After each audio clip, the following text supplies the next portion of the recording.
आरफा, क्या हालात इतने खराब हो गए हैं कि अब गृह युद्ध की बात लोग सोचने लगे हैं? ये सवाल सिर्फ नसीरुद्दीन शाह का नहीं, नसीरुद्दीन शाह ने तो उनको शब्द दिए हैं। आज की तारीख में हम बहुत सारे लोगों से बातचीत करते हैं, बहुत सारे लोगों के मन में आशंकाएं हैं, और बहुत सारे लोग वाकई में मुझसे प्राइवेटली कह चुके हैं कि हालात बहुत खराब है, गृह युद्ध से आप इनकार नहीं कर सकते। आशुतोष, इससे पहले कि नसीरुद्दीन शाह के गृह युद्ध पे हम बात करें, क्या हमने सोचा था हम नरसंहार की बात करेंगे? क्या आपको लगता था ये शब्द हम इस्तेमाल करेंगे? कैसे जब नरसंहार की आवाजें आ रही हो, पुकार आ रही हो, तो फिर कैसे इस बात को सुनिश्चित किया जाए कि ये जो पुकार है, ये सिर्फ एक खोखली पुकार हो और ये एक्चुअल वायलेंस में ना बदले सड़क पर। इसके लिए ये इंश्योर होना चाहिए कि पुलिस एक्शन हो। इससे पहले ये इंश्योर होना चाहिए कि जो हमारी हाईएस्ट लीडरशिप है, उससे हमें एक एश्योरेंस मिले कि इस तरह की कोई चीज़ जो कि आवाज़ें आई हों और ये आवाज़ें कोई जिसे हम फ्रिंज जब तक कहते रहे, वो फ्रिंज नहीं बल्कि वो मुख्य धारा है। और इस मुख्य धारा को रिप्रेज़ेंट यानी वही भगवा परिवार है जिसका पार्ट ये सरकार है। तो देश के मुसलमानों को, अल्पसंख्यकों को, यहाँ दिलीप चेरियन जी बार-बार एक समुदाय की बात करें, मैं उनसे सहमत हूँ। ये एक समुदाय का सवाल तो है, लेकिन इतना ज़रूर समझ लीजिए कि ये भारत के अस्तित्व का सवाल भी है। जब नरसंहार शब्द आया है, तो उस पे जब इतना ज़्यादा बवाल नहीं हो रहा, तो आखिर गृह युद्ध पे बवाल क्यों होना चाहिए? कैसे आप एक गृह युद्ध को रोक सकते हैं? आप एक गृह युद्ध को रोक सकते हैं कि अगर एक मान लेते हैं कि एक फ्रिंज ही मान लेते हैं उसको, या एक माइनॉरिटी ग्रुप हिंसा की हिंसा की ललकार दे रहा है कि हम नरसंहार करेंगे। अब जिस माइनॉरिटी ग्रुप के बारे में ये बात की जा रही है, उसको अश्योरेंस ये मिले कि ये पुलिस एक्शन होगा, उसकी सुरक्षा सुनिश्चित होगी, भारत के संविधान के तहत एक्शन होगा और हमारा नरसंहार नहीं होगा। अगर ये उसको अश्योरेंस मिलता है, तो आप यकीन जानिए गृह युद्ध नहीं होगा। आप मुझे आज ये एश्योरेंस दे दीजिए कि नरसंहार की ललकार के बाद सरकार कार्रवाई करेगी और उन लोगों को सख्त सजा होगी भारत के संविधान के तहत। तो हम ना नरसंहार नाम के शब्द का इस्तेमाल करेंगे, ना फिर हम गृह युद्ध नाम का शब्द का इस्तेमाल करेंगे। ये दोनों शब्द इसलिए आ रहे हैं क्योंकि आज 5 दिन गुजर चुके हैं। अभी तक देश के, ये तो आप भूल जाइए कि प्रधानमंत्री, मुख्यमंत्री, किसी अहम व्यक्ति, कोई पुलिस का मुखिया, कोई ऐसा व्यक्ति जो संविधान को इम्प्लीमेंट करने के लिए जिम्मेदार है इस देश में, एक मुझे एक ऐसा बयान बता दीजिए कि मैं एक भारतीय नागरिक के तौर पर ये मान लूं कि जो पुकार हरिद्वार में हो रही थी, या जो अब और दूसरी धर्म संसदें प्लान की जा रही हैं, जो हो भी चुकी हैं, कि अब उनका ये कोई मायने नहीं है। स्ट्रीट पे आके सड़क पे आकर वो हिंसा में तब्दील नहीं होगा। अगर नसीरुद्दीन शाह को मुगलों का एंसेस्टर नहीं बताया गया होता, तो आज हम धर्म संसद पर नहीं पहुंचे होते।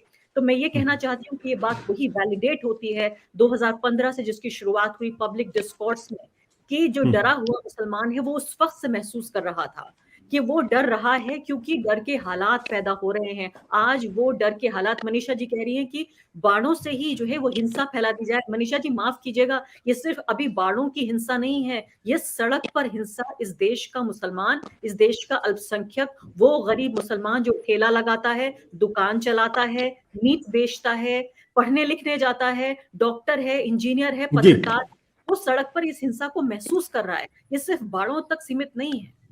आरफा आरफा विजय जी ने बड़ी इंटरेस्टिंग बात कही। विजय जी ने कहा चुप्पी। फिल्म इंडस्ट्री में भी अगर आप देखें तो नसीरुद्दीन शाह के अलावा दूसरा कोई बोल नहीं रहा। आमिर खान ने शुरू में बोलने की कोशिश की, चुप करा दिया। शाहरुख खान को बोलने की कोशिश की, चुप करा दिया। सलमान खान, जो बड़े लोग हैं, बिल्कुल चुप है। अमिताभ बच्चन भी चुप है। इसके अलावा अगर आप फिल्म इंडस्ट्री को भी छोड़ दें तो भी आप देखिए एक अजीब तरीके की खामोशी है। तो इसका मतलब यह है कि जो ये मेजॉरिटी की जो साइलेंस है, ये एक तरीके का कनाइवेंस क्यों ना माना जाए इसको।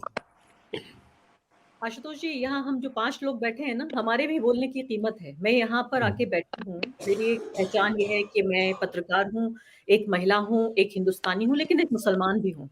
और जो भी आदमी बोलता है उसके बोलने की कीमत होती है। नसीरुद्दीन शाह जब बोल रहे हैं, आपने उनको सुना, उन्होंने कहा मैं अपनी जिंदगी गुजार चुका हूँ, लेकिन मुझे अपने बच्चों के लिए फिक्र होती है। वो बोल रहे हैं, उसकी एक वजह है। उन्होंने एक अच्छी खूबसूरत जिंदगी गुजारी, भारत को जो भी उन्होंने एक सांस्कृतिक विरासत देनी थी वो उन्होंने दी, और अब उनकी जिंदगी के आखिरी पड़ाव पर हुए हों। जितने भी 10-20-50 साल हम चाहते हैं उनकी उम्र लंबी हो और अच्छी फिल्में वो करें, लेकिन वो ये जानते हैं कि वो जिंदगी के अब आखिरी दौर में पहुंच रहे हैं। तो हम सब जो बोल रहे हैं उसकी एक कीमत है, मुझे खुद जो तमाम सेलिब्रिटीज़ चाहे वो क्रिकेटर्स हों, चाहे वो एक्टर्स हों और हम ये क्यों ज़िम्मेदारी मान लेते हैं कि ये जो बोलने की ज़िम्मेदारी है सिर्फ़ भारतीय मुसलमानों की है। अभी विजय त्रिवेदी जी ने ये कहा उनकी बात से उससे पहले मैंने खुद ये बात कही, मैं पूरा सहमत होती हूँ उनकी बात से कि ये भारत के मुसलमान का सवाल नहीं है, ये भारत के एक्जिस्टेंस का सवाल है।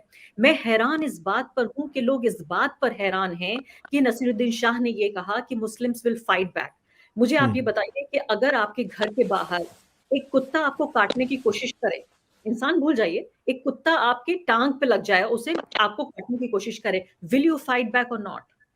आप मुझे ये बताइए कि अभी कुछ दिनों पहले मेरे हाथ में फ़ोन था, मेरा फ़ोन लेके छीन के बाइक पे लोग भागने लगे। आई फॉट बैक।